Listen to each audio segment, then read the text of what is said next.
Bon, là pour lorsqu'on met une pièce dans le tour, là présentement c'est un collet flexible. Il y a une butée à l'intérieur. Alors à chaque fois que je vais mettre ma pièce contre ma butée, elle va toujours être positionnée à la même place. Ok, là je vais fermer le collet. Là il faut déterminer l'origine de la pièce. Et l'origine, c'est seulement en Z. Le X, on ne s'en occupe pas, on n'a pas besoin de rien faire par rapport à l'origine en X. La machine sait que c'est au centre. Ce qu'on va faire, pour prendre l'origine en Z, on va prendre n'importe quel outil. Okay? Parce que chaque outil a un décalage, un offset indépendant. Okay? Ça veut dire que je peux prendre n'importe quel et je vais prendre, par exemple, l'outil numéro 1. Okay? L'outil numéro 1, c'est l'outil de base, là, c'est pour surfacer puis dégrossir la pièce. Je vais prendre cet outil-là et je vais venir toucher la face de ma pièce. Okay?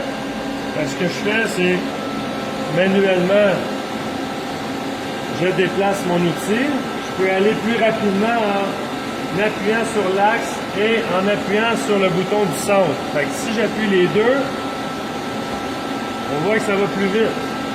Même chose en X. OK? Et là,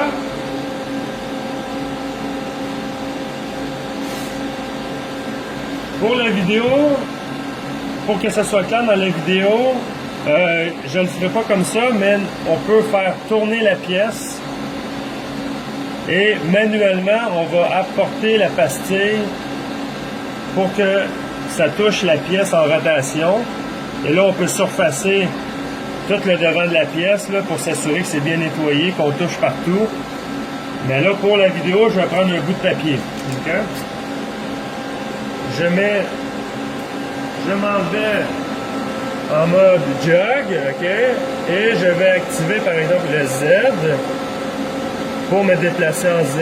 Et 1 millième, ça devrait être suffisant, là, 1 millième. Là. Et là, je vais me déplacer manuellement avec la roulette. OK? Et là, avec le bout de papier, je viens toucher. Là, mon papier est pris. Ça veut dire que mon outil touche presque à la pièce. Il y a peut-être un 2 millième là, de différence. Mais pour l'exercice, là, on va s'en tenir à ça. La pastille touche le devant de ma pièce. Et là, l'opération qu'il y a à faire ici,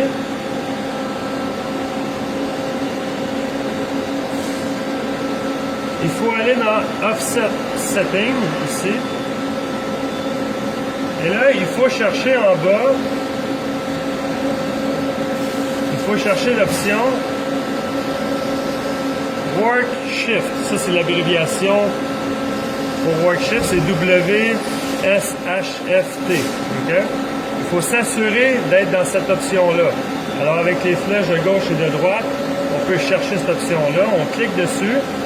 Et là, on a deux colonnes. On a le Shift Value et on a le Measurement. Okay? C'est encore là, c'est très procédural. Ça veut dire que pour déterminer l'origine de ma pièce, je dois aller dans la colonne de droite. Measurement. Et en Z, parce que c'est un offset en Z qu'on prend, je dois entrer une valeur.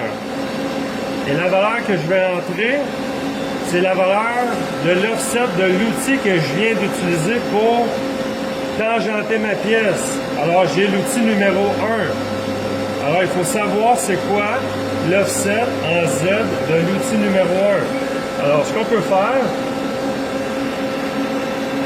on s'en va, on cherche encore avec les flèches pour arriver dans l'option Offset. Et là, j'ai mes numéros d'outils. Mon outil numéro 1, en Z, c'est 277 millièmes et 5 dixièmes. Alors, je retiens cette valeur-là. Je retourne dans mon Work Shift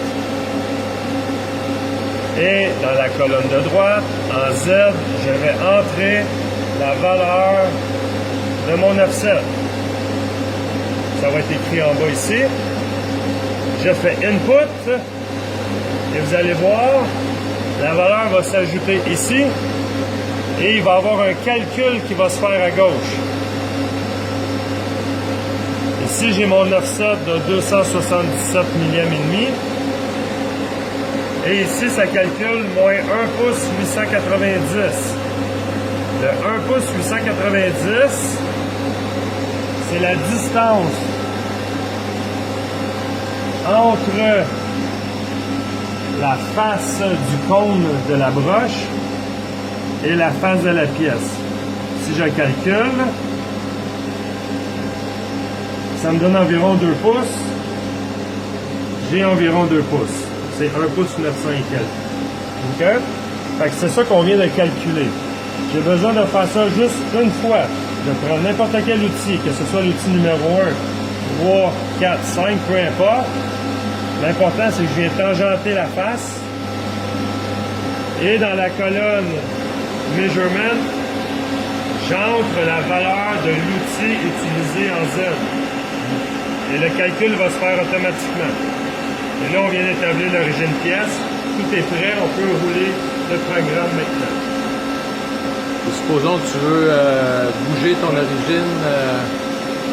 Si on a besoin de corriger l'origine de la pièce, c'est-à-dire je dois la déplacer soit à gauche ou vers la droite, on va dans la colonne Shift Value, c'est cette valeur-là qu'on va modifier. Là, on a plusieurs options.